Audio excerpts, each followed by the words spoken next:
What is the best loophole you ever found?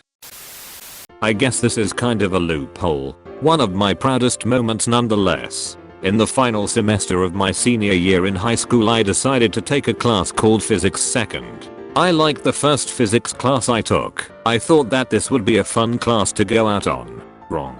It was basically app physics. I was in way over my head. It's not that I wasn't trying, it's that physics just wasn't a subject I could easily understand.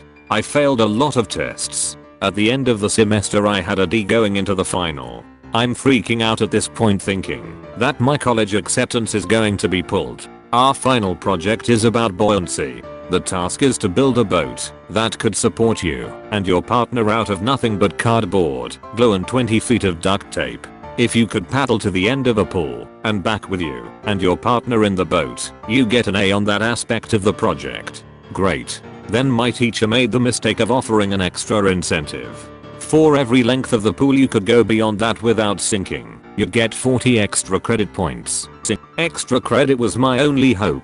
We went out and found the sturdiest cardboard we could find. We carefully folded, glued and cut the cardboard into a canoe type of boat. It looked great. The day finally came. The entire class brought their boats out and we started. Most people made it to the end of the pool before their boats started to disintegrate. One group made it back and forth 13 times before they sank. Whoa. We were the very last team. We go in and start paddling.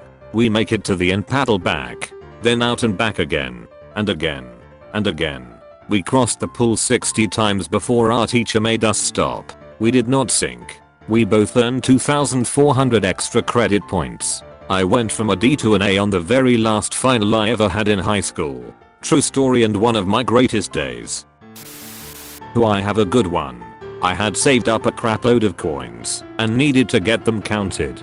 I went to a bank that I knew had a coin counter, mine didn't, and asked the staff if I could use it if I belonged to another bank. She said sure, and so I did. It was about $800 plus when all counted. I took my slip to the counter and she asked if I had an account with them. I explained I didn't, but the lady at the front said I could use it. She comes over, bitch, and says she didn't realize I didn't have an account here, WTF, and I would need to pay 20% of my coins total. I was fuming for about 5 seconds. Then I turned to the teller and said I'd like to open an account please. She was pissed, but sent me to the other section to open an account. I deposited the money into my account, waited until I got my card, withdrew it and went in and closed the account. It was a lengthy workaround but it worked. In first grade our school had catch a kid cards. Every time you did something good you get one. Whoever had the most at the end of the year won a prize. My teacher, to promote animal awareness or some shit, gave us one card for each newspaper story we brought in that had something to do with animals. So instead of being a good kid doing good deeds, I just combed through the newspaper each day and hoarded cards through animal stories. Eventually she was like, alright, for fuck's sake you're only getting half of a card for each story. And I was like, Miss Fives, I do not give a fuck, and continued bringing in the stories. I destroyed all the competition and won the grand prize of a $50 Toys R Us gift card, which, when converted from 6-year-old dollars into US dollars, is about $24,500. Not my loophole, but whatever. The American government wanted, and still wants, people to use $1 coins instead of notes. So they start selling $1 coins for $1. People used their credit cards to buy $100,000 worth of coins and then immediately deposited them all into their bank, taking them out of circulation again to pay off their credit card and then reap the rewards from the credit card usage, usually in the realms of frequent flyer miles. People were accumulating millions of miles worth of airline travel for free. Some new magazine was asking college students to send out subscription forms by email to all their friends. For each 25 emails you sent, you would get a $10 Amazon gift card. Turns out, they didn't need to be real emails. I made about $100 before they told me to stop. I hate having a great answer to late. I coach a high school team. We recently bought airfare with Spirit Airlines to take 9 students to a competition. 2 of the students cancelled about a month out from the trip, and we had to replace them with 2 different students. Spirit Airlines policy, no name changes. Can't even pay a fee to change the name. The tickets are basically lost. I have to buy new tickets. Spirit's customer service is overseas, and they plainly don't care at all about customer service, because they don't actually work for Spirit etc. Except that Spirit Airlines does allow passengers to correct misspellings, and these folks don't really recognize nonsense names. So over 4 calls, I changed the names of the cancelled students to the names of the new students, 2 letters at a time. No one at Spirit customer service made a note, because who would care, and no one ever notices that the correct names during the intermediate steps were nonsense. Also, fuck Spirit.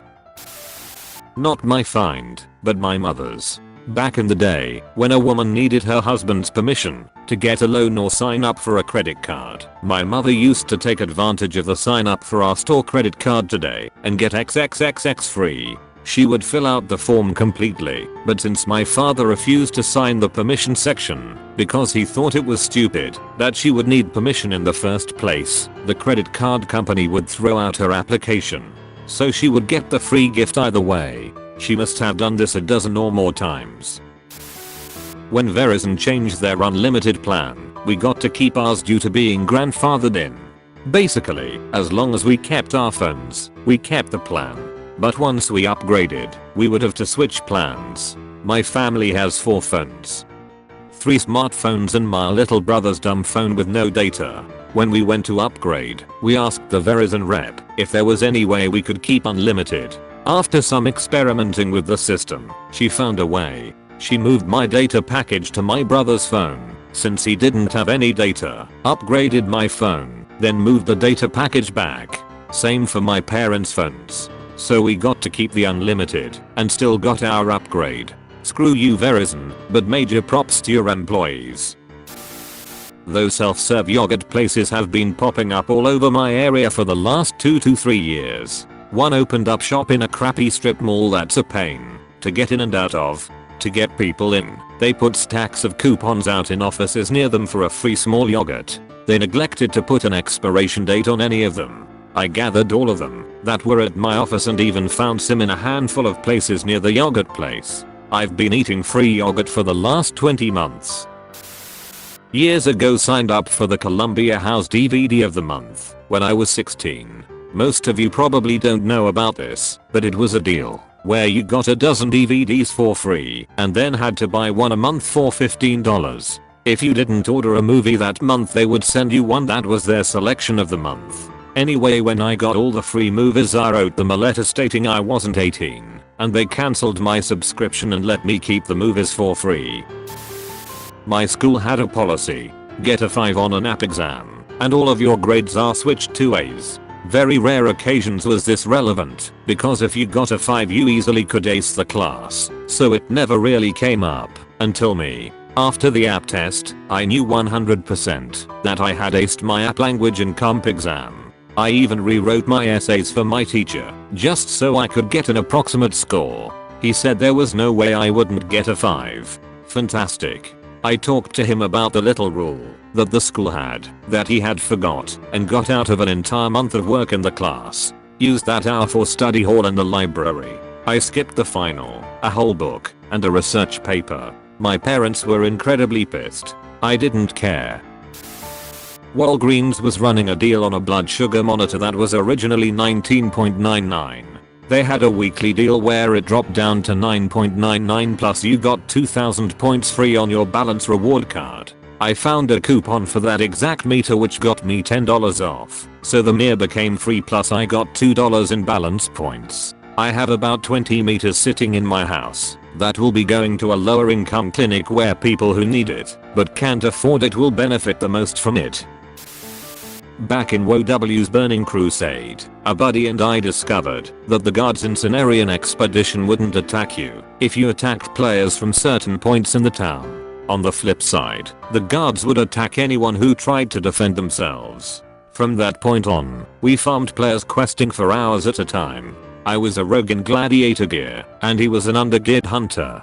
I'd hide in the shadows until our victims tried to fight back or save themselves, and then would assassinate them. We eventually caused so much grief that a guild flew in healers, DPS, and a tank to hold the guard aggro. We still made it out on top because they just didn't understand the town's guard AI like we did. That was probably the most fun I had in WoW. It ended with a 2-week ban for griefing and exploiting. But when we came back they had added extra guards in most of our old gank spots.